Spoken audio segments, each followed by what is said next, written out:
Strength വളരെ കുറവാണല്ലോ ഇന്ന്. തിരിച്ചൊരു ഗുഡ് ഈവനിംഗ് ഒക്കെ പറയാം എല്ലാവർക്കും. Good evening.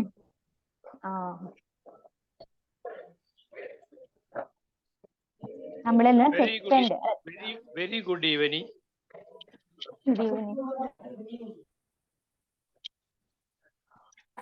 നമ്മുടെ തേർഡ് സോഷ്യോളജി ക്ലാസ് ആണ് സ്റ്റാർട്ട് ചെയ്യുന്നത്. ഇനി മൈക്കൊക്കെ മ്യൂട്ട് ചെയ്തോ. ഗുഡ് ഈവനിങ് പറഞ്ഞ ആൾക്കാരൊക്കെ മൈക്ക് മ്യൂട്ട് ചെയ്യാം.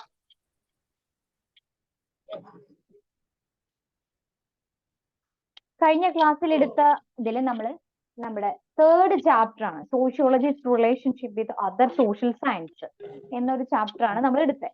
ഓർമ്മയുണ്ടോ? സോഷ്യോളജി അതുപോലെ തന്നെ മറ്റുള്ള സോഷ്യൽ സയൻസുകൾ, history, politics, economics. Mic mute ചെയ്തേ. ഞാൻ വീഡിയോ ഓൺ ചെയ്യാട്ടോ. മൈക്ക് മ്യൂട്ട് ചെയ്തേ.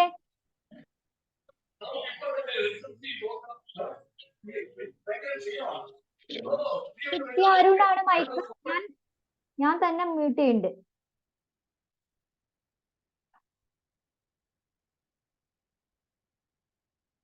ഓക്കെ. കഴിഞ്ഞ ക്ലാസ്സിൽ നമ്മൾ സോഷ്യൽ സയൻസും സോഷ്യോളജിയും തമ്മിലുള്ള റിലേഷൻഷിപ്പ് ആണ് പഠിച്ചത്. അതിൽ നമ്മൾ പഠിച്ചു ഹിസ്റ്ററി പഠിച്ചു, പൊളിറ്റിക്കൽ സയൻസ് പഠിച്ചു, എക്കണോമിക്സ് പഠിച്ചു, പിന്നെ ഏതാ ആന്ത്രപ്പോളജി പഠിച്ചിട്ടുണ്ടായിരുന്നു, സൈക്കോളജി, ദെൻ സോഷ്യൽ വർക്ക്. ഇത്രയും കാര്യങ്ങളാണ് നമ്മൾ അവിടെ പഠിച്ചത്. ഇനി നമ്മൾ നോക്കാൻ പോകുന്നത് നമ്മുടെ അഞ്ചാമത്തെ ചാപ്റ്റർ ആണ്. അതായത് അഞ്ചാമത്തെ ചാപ്റ്റർ ആയ സൊസൈറ്റി, കമ്മ്യൂണിറ്റി, ഇൻസ്റ്റിറ്റ്യൂഷൻ അതുപോലെ തന്നെ അസോസിയേഷൻ എന്ന് പറഞ്ഞ അഞ്ചാമത്തെ ചാപ്റ്റർ ആണ് നമ്മൾ നോക്കുന്നത്. സ്ക്രീൻ നിങ്ങൾക്ക് ഷെയർ ചെയ്യാം.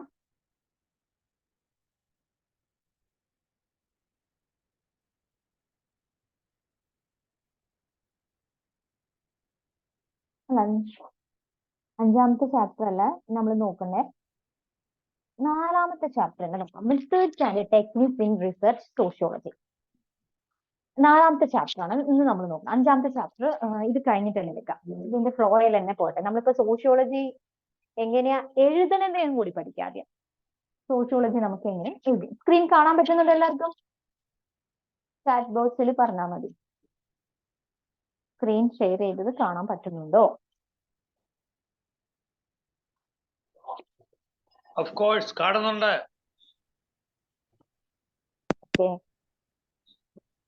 റിസർച്ച് ആൻഡ് മെത്തഡോളജിയാണ്. അതായത് ഇപ്പൊ നമ്മൾ സോഷ്യോളജി നമുക്ക് പറഞ്ഞ സൊസൈറ്റിയെ കുറിച്ചിട്ടുള്ള ഒരു പഠനമാണ്. ഇത് സയന്റിഫിക്കൽ സ്റ്റഡി ഓഫ് സൊസൈറ്റി, അതുപോലെ തന്നെ സോഷ്യൽ റിലേഷൻഷിപ്പ്, അതുപോലെ തന്നെ ഇൻസ്റ്റിറ്റ്യൂഷൻസ്. ഇതിനൊക്കെ കുറിച്ച് പഠിക്കലാണ് നമ്മുടെ സോഷ്യോളജി. അതായത് സമൂഹത്തെ കുറിച്ച്, സമൂഹത്തിലെ സ്ഥാപനങ്ങളെ കുറിച്ച്, സമൂഹത്തിലെ പരസ്പര ബന്ധങ്ങളെ കുറിച്ച്, ഇതൊക്കെയാണ് നമ്മൾ സാമൂഹ്യ ശാസ്ത്രത്തിൽ പഠിക്കണമെന്ന് പറഞ്ഞു. ഇങ്ങനെ പഠിക്കുമ്പോൾ എങ്ങനെയൊക്കെയാണ് നമുക്ക് സോഷ്യോളജി, സമൂഹശാസ്ത്രം എഴുതാം എന്നാണ് നോക്കേണ്ടത്. എങ്ങനെയൊക്കെ എഴുതാൻ പറ്റും സോഷ്യോളജി എന്നാണ് ഈ ഒരു അധ്യായത്തിൽ പഠിക്കുന്നത്. അതിന് ഉപയോഗിക്കുന്ന ഗവേഷണ രീതികൾ, റിസർച്ച് മെത്തേഡ് എന്ന് പറഞ്ഞാൽ അല്ലെങ്കിൽ ഗവേഷണ രീതികളാണ്. നമ്മൾ എങ്ങനെയൊക്കെയാണ് എഴുതേണ്ടത്, സോഷ്യോളജി ഏതൊക്കെ മെത്തേഡിലൂടെയാണ് എഴുതാൻ ഉപയോഗിക്കുന്നത് എന്നാണ് പറയുന്നത്. അതിൽ ആദ്യത്തെ മെത്തേഡാണ് ഹിസ്റ്റോറിക്കൽ മെത്തേഡ്. നമുക്ക് മലയാളത്തിൽ ഹിസ്റ്റോറിക്കൽ മെത്തേഡ് എന്ന് പറയുമ്പോൾ തന്നെ അറിയാം, ചരിത്രപരമായിട്ടുള്ള ഒരു ഗവേഷണ രീതിയാണ് നമ്മളത് ഹിസ്റ്റോറിക്കൽ മെത്തേഡ്. നമുക്കറിയാം ഓൾറെഡി ചരിത്രം എഴുതുന്ന പഴയകാല സംഭവങ്ങൾ വെച്ചെഴുതുക. അതിന് നമ്മൾ പല ആർക്കിയോളജിക്കൽ സോഴ്സസുകളും അതുപോലെ തന്നെ ആർക്കൈവൽ സോഴ്സസുകളും ലിറ്റററി സോഴ്സസുകളും നോൺ ലിറ്റററി സോഴ്സസുകളും ഒക്കെ ഉപയോഗിക്കും. ഇതേപോലെ തന്നെയാണ് ഏത് സമൂഹശാസ്ത്രം എഴുതുന്നത്. അതായത് പണ്ട് നടന്ന എന്തെങ്കിലും കാര്യങ്ങൾ, സമൂഹത്തിലുണ്ടായിട്ടുള്ള സംഭവ വികാസങ്ങളെ ചരിത്രപരമായിട്ട് എഴുതുന്ന രീതിയെയാണ് നമ്മൾ ചരിത്രപരമായിട്ടുള്ള രീതി, ഹിസ്റ്റോറിക്കൽ മെത്തേഡ്. പഴയകാല സംഭവങ്ങൾ, സോഷ്യോളജി എഴുതുമ്പോൾ പഴയകാല സംഭവങ്ങളെ എഴുതുക, ചരിത്രപരമായിട്ട് എഴുതുന്നതിനെയാണ് ഹിസ്റ്റോറിക്കൽ മെത്തേഡ് എന്ന് പറയുന്നത്. ആദ്യത്തെ മെത്തേഡാണ്, നിങ്ങൾ അവിടെ ഒന്ന് മെൻഷൻ ചെയ്തോ, ചാപ്റ്റർ 4 എന്ന് എഴുതിയിട്ട് methods and techniques in research of sociology എന്ന് എഴുതി കഴിഞ്ഞിട്ട് മെത്തേഡ്, ആദ്യത്തെ ഗവേഷണ രീതിയാണ് ഹിസ്റ്റോറിക്കൽ മെത്തേഡ് എന്ന് ഒന്ന് മെൻഷൻ ചെയ്ത് വെക്കാം. ഞാൻ പറഞ്ഞുതരാം, ഗൈഡിലും ഉണ്ട്, നിങ്ങൾക്ക് പഠിക്കാനുള്ളത് ഗൈഡിലും ഉണ്ട്, അതുപോലെ ഇംഗ്ലീഷ് ടെസ്റ്റിലും ഉണ്ട്. ഇംഗ്ലീഷ് ടെസ്റ്റിന് ഞാൻ നിങ്ങൾക്ക് സ്ക്രീൻ ഷെയർ ചെയ്യാം.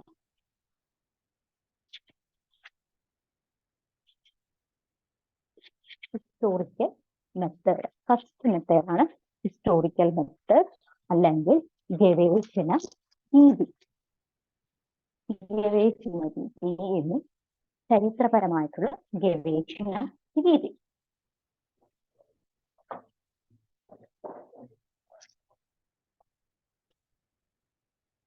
മലയാളം ഗൈഡില് 34ാമത്തെ പേജ്, 34ാമത്തെ പേജിൽ 1 എന്ന് എഴുതിയിട്ടുണ്ട്, ചരിത്രത്തിലെ എന്ന് പറഞ്ഞിട്ട്. ചരിത്രത്തിലെ സാമൂഹ്യ മാറ്റത്തിന്റെ വിശകലനം പല മാർഗങ്ങളിലൂടെ നമ്മൾ ചെയ്യുന്നു. അതിലൊരു ഭൂതകാല വിവര സ്രോതസ്സുകളുടെ അടിസ്ഥാനത്തിൽ വിലയിരുത്തി പഠനം നടത്തുന്ന ഇതിനെയാണ് നമ്മൾ ചരിത്രപരമായിട്ടുള്ള ഗവേഷണ രീതി എന്ന് പറയുന്നത്. കണ്ടോ നിങ്ങള് 34ാമത്തെ പേജ് ഗൈഡില്, നിങ്ങളുടെ ഗൈഡിലാണ്, സോഷ്യോളജി ഗൈഡിലാണ് 34ാമത്തെ പേജിൽ ആദ്യത്തെ മെത്തേഡ്.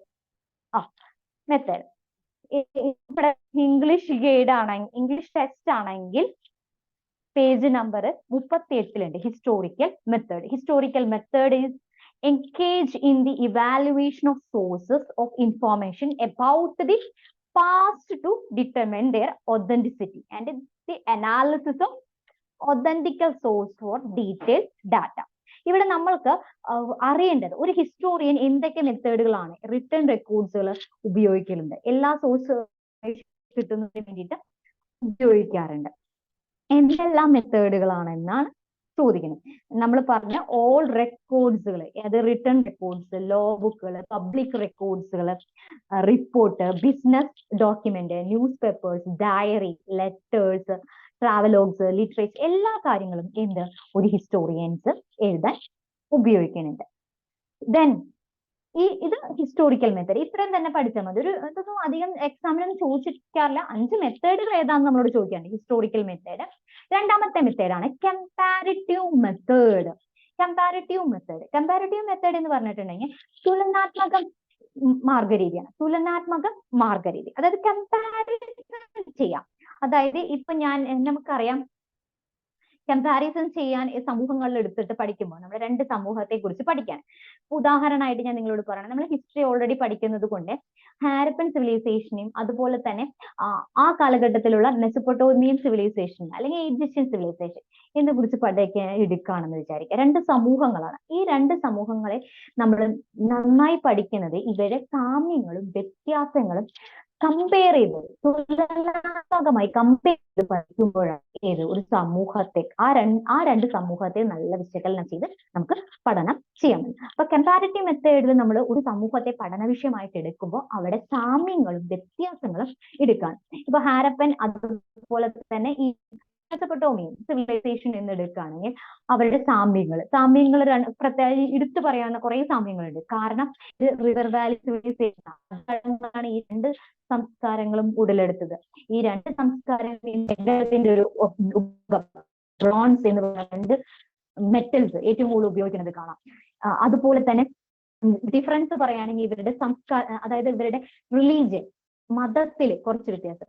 ഹിന്ദുമതം ഒറിജിൻ ചെയ്തത് ഹാരപ്പയിൽ നിന്നും, അതുപോലെ തന്നെ ഒരു പ്രീ ഇസ്ലാമിക്കൽ മതമായ സൊറാസ്ട്രിസം എന്നൊക്കെ പറയണത് ആ ഒരു മതം ഒറിജിൻ ചെയ്തത് ഈ ഒരു ഈജിപ്ഷ്യൻ കാലഘട്ടത്തിൽ, ഈ ഒരു കാലഘട്ടത്തിലൊക്കെയാണ് എന്നൊക്കെ പറയപ്പെടുന്നു. അവരുടെ സാമ്യങ്ങളും വ്യത്യാസങ്ങളും തുലനാത്മകമായിട്ട് നമ്മൾ വിശകലനം ചെയ്യണം, പഠിക്കുന്ന രീതിയാണ് നമ്മൾ തുലനാത്മക മാർഗം എന്ന് പറയുന്നത്. ഈ ഒരു രീതിയിലും നമുക്ക് സമൂഹശാസ്ത്രത്തെ എഴുതാൻ സാധിക്കും, സോഷ്യോളജി എഴുതാൻ സാധിക്കും. അപ്പൊ രണ്ടാമത്തെ മെത്തേഡാണ് കമ്പാരിറ്റീവ് മെത്തേഡ്, തുലനാത്മക മാർഗം. ഒന്നാമത്തെ മെത്തേഡ് ഹിസ്റ്റോറിക്കൽ മെത്തേഡ്, രണ്ടാമത്തെയാണ് ഏത് കമ്പാരിറ്റീവ് മെത്തേഡ്. ദെൻ മൂന്നാമത്തെ മെത്തേഡാണ് ഏത് എക്സ്പെരിമെന്റൽ മെത്തേഡ് അല്ലെങ്കിൽ ലബോറട്ടറി മെത്തേഡ്. എക്സ്പെരിമെന്റൽ മെത്തേഡ് അല്ലെങ്കിൽ ലബോറട്ടറി മെത്തേഡ് എന്ന് പറഞ്ഞിട്ടുണ്ടെങ്കിൽ പരീക്ഷണാത്മകമാണ്, പരീക്ഷണം ചെയ്ത് നമ്മൾ കണ്ടെത്താം. അതായത് നമുക്കറിയാം ഒരു ലബോറട്ടറി ഉണ്ടാവും, അതിൻ്റെ ഉള്ളിലായിരിക്കും നമ്മൾ പരീക്ഷണം ചെയ്ത് അവിടുത്തെ വ്യത്യാസങ്ങൾ അല്ലെങ്കിൽ അവിടുത്തെ എന്തെങ്കിലും റിസൾട്ട് നമുക്ക് പരീക്ഷണം ചെയ്ത് അവരുടെ ഒരു ഗവേഷണ രീതി ഉണ്ടാക്കിയെടുക്കണം. അതായത് എന്തൊക്കെ യുക്തപരമായിട്ടുള്ള മാറ്റങ്ങൾ അവിടെ നടക്കുന്നു എന്ന് നമ്മൾ നേരിട്ട് കണ്ടറിഞ്ഞ് എഴുതുന്ന രീതിയാണ് പരീക്ഷണാത്മക രീതി. അതായത് ബാഹ്യപ്രേരണകളും അതുപോലെ ഒരു ഗവേഷകൻ സ്വന്തം നിരീക്ഷണത്തിലൂടെ കണ്ടെത്തി എഴുതുന്ന രീതിയാണ് ഇത് പരീക്ഷണാത്മക മാർഗം. ഇതുപോലെയും സോഷ്യോളജി എഴുതാം. ഒരു സമൂഹത്തെ കുറിച്ച് പഠിക്കുകയാണെങ്കിൽ ആ സമൂഹത്തിന്റെ ഉള്ളിൽ ചെന്ന് ഇറങ്ങി ചെന്നിട്ട് ആ ഫീൽഡിലേക്ക് ചെന്ന് നോക്കി കണ്ടെഴുതാം എന്നൊരു രീതിയാണ് നമ്മൾ പരീക്ഷണാത്മക രീതി എന്ന് പറയുന്നത്. ദെൻ മൂന്നാമത്തെ മെത്തേഡാണ് ഫങ്ഷണലിസ്റ്റിക്കൽ മെത്തേഡ് അല്ലെങ്കിൽ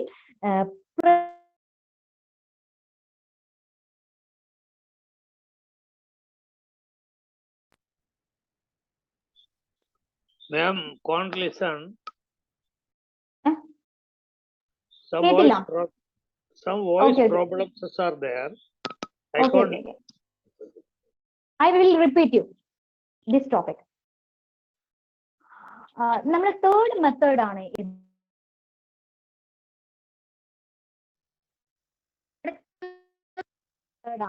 ഇത് എക്സ്പെരിമെന്റൽ മെത്തേഡ് അല്ലെങ്കിൽ ലബോറട്ടറി മെത്തേഡ്. ഇത് കഴിഞ്ഞിട്ട് എക്സ്പെരിമെന്റൽ മെത്തേഡിൽ നമ്മൾ എടുത്ത് പറയേണ്ട ആവശ്യമില്ല. ഒരു നിരീക്ഷകൻ, ഒരു റിസർച്ചർ നേരിട്ട് കണ്ടെത്തിയിട്ട് എഴുതാണ്. The experiment is an operation is controlled situation എന്നാണ്. Controlled situation in which a researcher try to discover, കണ്ടുപിടിക്കാൻ, try to discover the effect of produced by introducing one new variable. അതായത് പുതിയ ഒരു തത്വം അല്ലെങ്കിൽ പുതിയ ഒരു കാരണം നേരിട്ട് വസ്തു അല്ലെങ്കിൽ വസ്തുനിഷ്ഠമായ ഒരു നിഗമനത്തിലേക്ക് നേരിട്ട് കണ്ടെത്തി എഴുതുന്ന രീതിയാണ് നമ്മുടെ എക്സ്പെരിമെന്റ് അല്ലെങ്കിൽ ലബോറട്ടറി മെത്തേഡ്. ദെൻ ഫോർത്ത് മെത്തേഡാണ് ഫങ്ഷണലിസ്റ്റിക്കൽ മെത്തേഡ്. ഫങ്ഷണലിസ്റ്റിക്കൽ മെത്തേഡ് അല്ലെങ്കിൽ മലയാളത്തിൽ പറയാം പ്രവൃത്തിപരമായിട്ടുള്ള മാർഗരീതി. പ്രവൃത്തി നമ്മൾ ചെയ്യുന്ന പ്രവർത്തനത്തിന്റെ അടിസ്ഥാനത്തിൽ നമ്മൾ ചെയ്യുന്ന അടിസ്ഥാനത്തിൽ എഴുതുന്ന രീതിയാണ് ഇത് ഫങ്ഷണലിസ്റ്റിക്കൽ മെത്തേഡ്.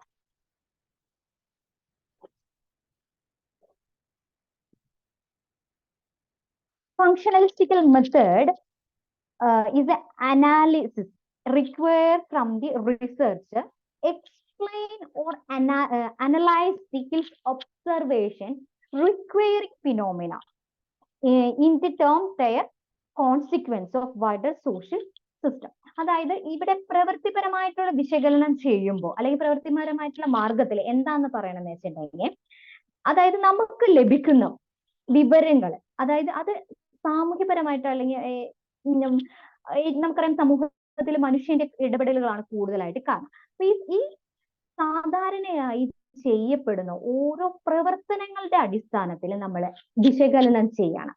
അതായത് മനുഷ്യൻ നടത്തുന്ന എന്തെങ്കിലും പ്രവർത്തനങ്ങളെ നമ്മൾ സാധാരണയായി വിശകലനം ചെയ്ത് എഴുതാം. അത് മറ്റുള്ളവരാൽ ബാധിക്കുന്നതാണോ അതിനെ ബാധിക്കുന്നതല്ലേ എന്നുള്ള കാര്യങ്ങളൊക്കെ വിശകലനം ചെയ്ത് എഴുതുന്ന രീതിയാണ് നമ്മൾ ഫങ്ഷണലിസ്റ്റിക്കൽ മെത്തേഡ് അല്ലെങ്കിൽ പ്രവൃത്തിപരമായിട്ടുള്ള മാർഗം. അത് ഏറ്റവും കൂടുതൽ സാമൂഹ്യപരവും അതുപോലെ നരവംശ ശാസ്ത്രപരമായിട്ട് എഴുതുന്ന രീതിയാണ്. കാരണം അവിടെ അർത്ഥമാക്കുന്നത് മറ്റുള്ളവരെ ബാധിക്കുന്നുണ്ടോ അല്ലെങ്കിൽ മറ്റുള്ളവരാൽ ബാധിക്കുന്നതാണോ, അതായത് അവിടെ മനുഷ്യന്റെ കൈക്കടത്തൽ അവരുടെ പ്രവർത്തനത്തിനെയാണ് നമ്മൾ അതിന്റെ അനലൈസ് ചെയ്യുന്നത്.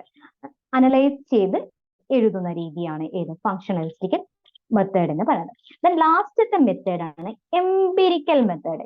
ഈ ഒരു മെത്തേഡാണ് ഏറ്റവും കൂടുതൽ എക്സാമിന് ചോദിച്ചിട്ടുള്ളത്. എംപിരിക്കൽ മെത്തേഡ്, അനുഭവ സിദ്ധാന്തം എന്നാണ് പറയുന്നത്. അനുഭവപരമായിട്ടുള്ള സിദ്ധാന്തം. നമ്മൾ അനുഭവത്തിലൂടെ കണ്ടെത്തി എഴുതാം. അനുഭവം നമുക്കറിയാം, എന്ത് നമ്മൾ എഴുതുവാണെങ്കിൽ സ്വന്തം ഒരു അനുഭവം ഉണ്ടായാൽ അതൊരു അതിലൂടെ നമ്മൾ എന്ത് പഠിക്കുള്ളൂ എന്നാണ് പറയുന്നത്. നമ്മൾ എംപിരിക്കൽ മെത്തേഡ് എന്ന് പറഞ്ഞിട്ടുണ്ടെങ്കിൽ ഇതേപോലെ തന്നെ നമ്മൾ അനുഭവിച്ചറിഞ്ഞ കാര്യങ്ങൾ എഴുതാം. Empirical method refer to collection of data from the field. വിവരങ്ങൾ ശേഖരിച്ചെടുക്കുന്നത് ആ പറഞ്ഞ സ്ഥലത്ത് നേരിട്ട് ചെന്ന് ഇറങ്ങിച്ചെന്ന് നമ്മൾ കണ്ടെത്തി എഴുതാം അനുഭവത്തിലൂടെ. സോഷ്യൽ ഫാക്ട്സുകൾ, ലൈഫ് സ്റ്റഡീസുകൾ എന്നൊക്കെ പറയുന്നത് ആ നേരിട്ട് ഇറങ്ങിച്ചെന്ന് ആ ഫീൽഡിലേക്ക് ഇറങ്ങിച്ചെന്ന് എഴുതുന്ന ലഭ്യമായ വിവരങ്ങൾ സ്ഥലത്ത് നേരിട്ട് ചെന്ന് നമ്മൾ വിവരങ്ങൾ ശേഖരിച്ച് പ്രായോഗികമായിട്ടുള്ള മാർഗത്തിലൂടെ എഴുതുന്ന രീതിയാണ് ഏത് എംപിരിക്കൽ മെത്തേഡ് അല്ലെങ്കിൽ പ്രായോഗിക മാർഗരീതി. അത് എഴുതാൻ ഉപയോഗിക്കുന്ന മെത്തേഡ്സ് രീതികൾ എന്ന് പറയുന്നത് observation, survey, experiment, case study. ഇതിലൊക്കെയോടെയാണ് നമ്മൾ എംപിരിക്കൽ മെത്തേഡിന്റെ വിവരങ്ങൾ നമ്മൾ ശേഖരിക്കുന്നത്. അപ്പൊ ഇത്രയും ഈ 5 മെത്തേഡുകളുടെ പേര് മാത്രം നിങ്ങൾ പഠിച്ചാൽ മതി. കാരണം ഇതിന്റെ എക്സ്പ്ലനേഷൻ ഒന്നും ചോദിക്കാറില്ല എക്സാമിന്, അങ്ങനെ ഇമ്പോർട്ടന്റ് ആയിട്ട് എസ്സേ ആയിട്ടൊന്നും ചോദിക്കാറില്ല. അപ്പൊ ഒന്നും കൂടി ഞാൻ പറയാം 5 മെത്തേഡുകൾ ഏതാക്കിയാണെന്ന്. ഒന്നാമത്തെ മെത്തേഡ് ഹിസ്റ്റോറിക്കൽ മെത്തേഡ്, അതിന് ചരിത്രപരമായിട്ടുള്ള ഗവേഷണ രീതി എന്ന് പറയും. രണ്ടാമത്തെ കമ്പാരിറ്റീവ് മെത്തേഡാണ്. കമ്പാരിറ്റീവ് മെത്തേഡ് എന്ന് പറഞ്ഞിട്ടുണ്ടെങ്കിൽ തുലനാത്മക മാർഗരീതിയാണ്. മൂന്നാമത്തെ എക്സ്പെരിമെന്റൽ അല്ലെങ്കിൽ ലബോറട്ടറി മെത്തേഡ്, പരീക്ഷണാത്മക മാർഗരീതി. ദെൻ നാലാമത്തെ ഫങ്ഷണലിസ്റ്റിക്കൽ മെത്തേഡ്, പ്രവൃത്തിപരമായിട്ടുള്ള മാർഗരീതി. 5 എംപിരിക്കൽ മെത്തേഡ്. എംപിരിക്കൽ മെത്തേഡ് എന്ന് പറഞ്ഞിട്ടുണ്ടെങ്കിൽ പ്രായോഗിക മാർഗരീതി. ഈ 5 മാർഗത്തിലൂടെയാണ് നമ്മൾ സമൂഹശാസ്ത്രം എഴുതുന്നത്. ക്ലിയർ ആയോ? ഈ 5 മാർഗത്തിന്റെ പേര് നിങ്ങൾ ഒന്ന് പഠിച്ചു വെക്കാം കേട്ടോ. ക്ലിയർ ആയോ?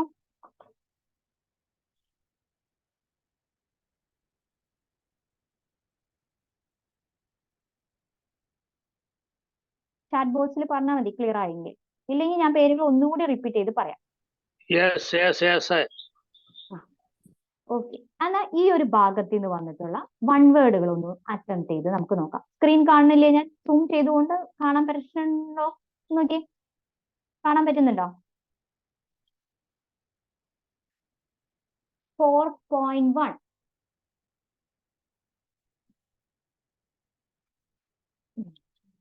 റഹ്മത്ത്, നമുക്ക് സോഷ്യോളജിക്ക് ഫസ്റ്റ് മൊഡ്യൂളില് 11 ചാപ്റ്ററില് 4 ചാപ്റ്റർ പഠിച്ചാൽ മതി. അതിൽ 4 ചാപ്റ്ററിൽ 3, 4, 5, 6 ഇത്രയും ചാപ്റ്ററുകളെ പഠിക്കണ്ടു. അതിൽ 3ാമത്തെ ചാപ്റ്റർ നമ്മൾ എടുത്തു കഴിഞ്ഞു. ഇന്ന് എടുക്കുന്ന ചാപ്റ്റർ 4ാമത്തെ ചാപ്റ്ററാണ്. ഗൈഡില് ടിക്ക് ഇട്ടെന്ന് വെച്ചോ. അതായത് ഗൈഡിലെ 1ാമത്തെ പേജില് സോഷ്യോളജി ദ ബേസിക് കൺസെപ്റ്റ് എന്ന് പറഞ്ഞ ഫസ്റ്റ് മൊഡ്യൂളില് 3, 4, 5, 6 3ാമത്തെ sociology its relationship with other social science, 4ാമത്തെ methods and techniques of research sociology, 5 society, community, association and institution, 6 social group. ഇത്രയും ചാപ്റ്ററുകളെ നമുക്ക് പഠിക്കേണ്ടത്. അതിൽ 3ാമത്തെ ചാപ്റ്റർ ഓൾറെഡി എടുത്തു കഴിഞ്ഞു. ഇന്ന് നമ്മൾ 4ാമത്തെ ചാപ്റ്റർ ആണ് നോക്കുന്നത്. ക്ലിയർ ആയല്ലോ റഹ്മത്ത്?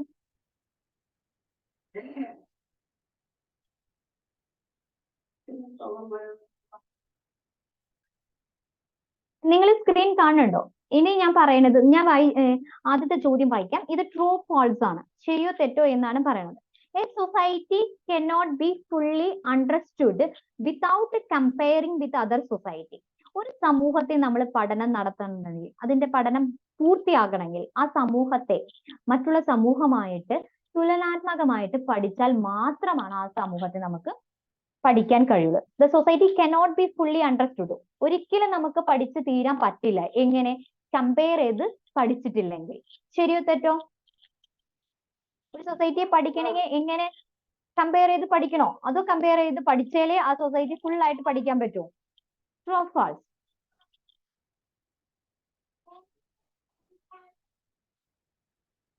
false ആണോ?